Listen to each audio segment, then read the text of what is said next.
In January 2022, the price for 12 eggs in the good old USA was about $1.33. Fast forward a year to 2023, and these same eggs would cost you $4.33.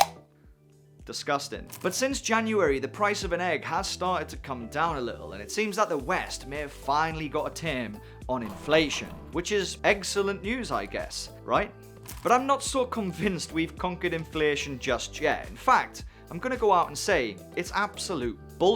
Because I think inflation is a long way from leaving the breakfast table just yet. In fact, the situation could get much worse in the near future, and it could go on an utter rampage, tearing into everyone's pockets. And there's several reasons to support my thesis. Now, reason number one is the obvious one, which is not so obvious if you check the news lately. So you may remember, although it's making its way to the back pages of the newspaper, there's currently a war happening in Ukraine. And this war is like an invisible hand dipping into your wallet as days go on. Before the whole Ukraine and Russia conflict, experts were predicting that the global economical growth would be around about 5% in 2022. That's right, 5%. But the moment Russia decided to invade Ukraine, it messed up the world's recovery plan. The war sent shockwaves through pretty much every single market. The whole world was impacted. This dragged this promising 5% recovery growth down to a measly 3.1% in 2022.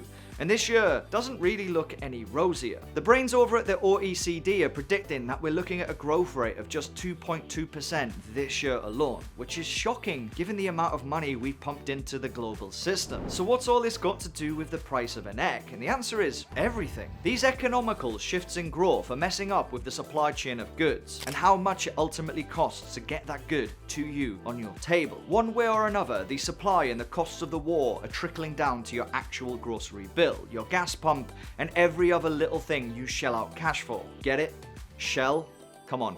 I'm only joking, I love a dad joke. And it gets even worse, especially over here in Europe. You see, we had kind of an easy winter. We didn't have that much snowfall, and the strain on energy supplies was kind of limited. If you remember back, the fear that we would run out of gas and energy was massive, and we didn't even really get close to it. But a warm winter won't come every single year. The world had relied on Russian energy for decades, and with these sanctions in place, it's no longer an option to rely on Russia. Natural gas consumption fell by 20% last year because businesses and households just had to save money from skyrocketing prices. But it's actually unknowable if this is down to just the cost or the limited cold we actually had to deal with. Eventually, we will be tested on energy resolve. And coming back to food, Ukraine and Russia also supply the world with a lot of wheat, barley, and fertilizers. Right now, flows are coming out. They are severely limited, but as time goes on, wheat supplies and food supplies and fertilizer supplies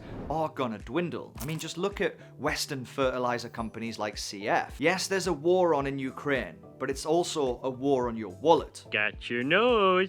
Got your wallet.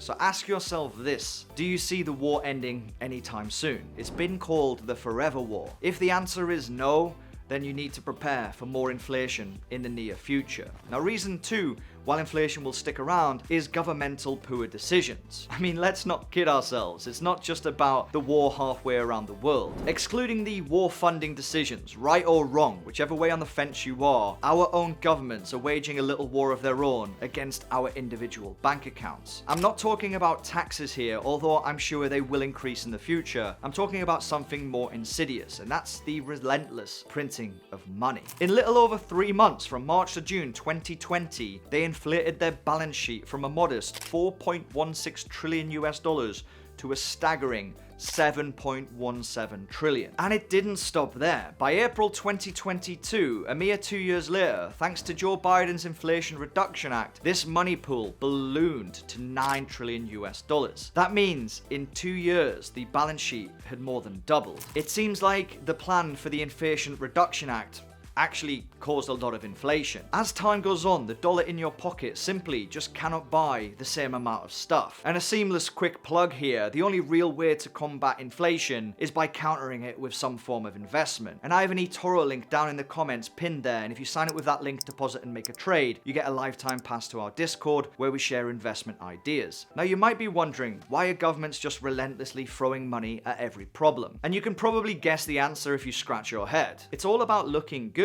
It's a political game. They are basically pushing their agenda instead of looking out for your bottom line. It's a game of smoke and mirrors, folks, and we're the ones getting burned. While you can barely afford a dozen eggs, these politicians are trying to cover their tracks, which will lead to historic debts and continuous printing of money. And don't think they've stopped printing money. Since the beginning of the 21st century, both parties, left and right, have habitually borrowed money to finance wars, tax cuts, expand federal spending, care for baby boomers, and raise the debt ceiling to help them stay in power. Basically, funding stuff they promise you, which seldomly deliver on. So ask this. Will the politicians admit they messed up and stop printing money to cover their debts? And will they start taking responsibility for their actions like a grown-up? If you think the answer is no, well, you need to prepare for more inflation. And now we move on to the biggest issue with inflation, and that is the consumer debt pile. The consumer debt in North America has reached a staggering 17 trillion US dollars. How on earth is the cost of living and inflation supposed to get better long term with this huge growing debt pile? It casts a dark shadow over the future of the American economy. With a high debt environment and high interest rates, people are basically having a weaker dollar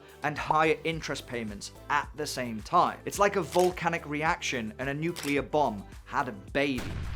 Interest rates are the real killer in the US right now. Every single dollar of debt carries a huge burden of interest, making everything you buy continue to become much more expensive. It's a vicious cycle, folks, and the more debt you have, the more interest you pay, and the higher your cost of living becomes. Well, it's not just you feeling the pinch. These small banks are finding it hard too. If people cannot make their loan repayments, banks are left holding the bag. And if the bank shows a sign of weakness, it'll basically lead to panic and bank runs, and the bank will fail. It's either your bank goes down and your savings evaporate, or you, as an outsider, have to pay higher interest rates to cover somebody else's cost. It's kind of a lose-lose situation. But I do have some good news for you to end on a lighter note. Lucky for you, there is one thing that is inflation-proof, something that for over half a century has barely increased in price, and that is Hot Wheels cars. They've managed to hover around the $1 mark for more than 50 years, so maybe we should ditch the US dollar and move to a currency of miniature Corvettes with fire stripes on the side. I mean, let's be honest, it does sound nicer trading 3 Hot Wheels cars for 12 eggs than it does for $12. The truth is, the government has not got this. It's not under control,